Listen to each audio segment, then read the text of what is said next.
В этом году география более широкая у нас.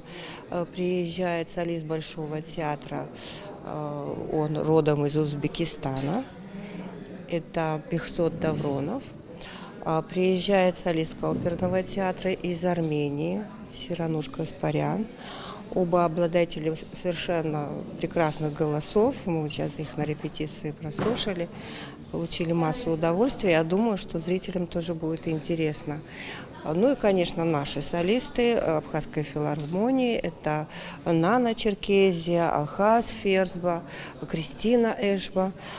Я думаю, что исходя из того, что программа представляет собой шедевры мировой классики и довольно очень большие полотна, не буду раскрывать все секреты, но эти полотна вряд ли звучали вообще в Абхазии. Есть произведения, которые будут звучать вообще здесь впервые.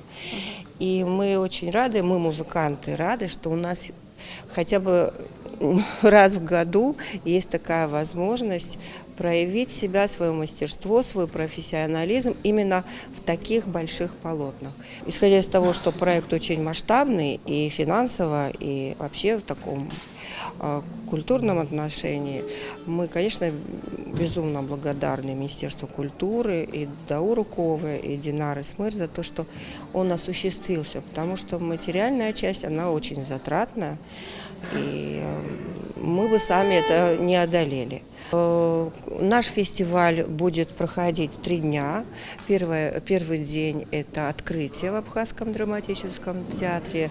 Будет участвовать сводный хор, оркестр, ну и, соответственно, программа с солистами.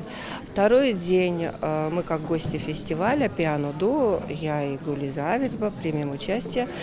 И будет программа уже исключительно для 2 фортепиано с оркестром. Третий день будет проходить в Пицунском храме. Там будут принимать участие уже наш камерный оркестр и наши солисты. Тоже очень интересная и насыщенная программа. Я приглашаю всех гостей нашей республики, всех наших друзей, коллег приходить и получать удовольствие. Ой, когда пригласили, ну, конечно же, с радостью, потому что я никогда не был в Абхазии. Это первый раз вообще визит мой в этот город, замечательный очень. Ну, я сам из Узбекистана, хоть я живу в Москве, но напоминают мне родные края именно, вот горы. Ну, конечно же, в Узбекистане нету моря, но все равно, ну, похожий вот именно менталитет, может быть, тоже вот похожий в этом плане. Ну, конечно же, я с радостью откликнулся в этот проект, ну, захотел самому побыть туда, ну, и не только ради концерта, но побыть и погулять по городу, именно по Абхазии. Очень красиво, очень нравится, спасибо за приглашение. Я привез 2 арии Пучини, из опер Пучини, это ария Рудольфа из оперы «Богема» и ария принца Калафа Нессун Дорма, ну, это шлягеры, ну, можно сказать, шлягеры оперного мира, это эти арии, ну, надеюсь, понравится зрителю. Ну, споем как сможем.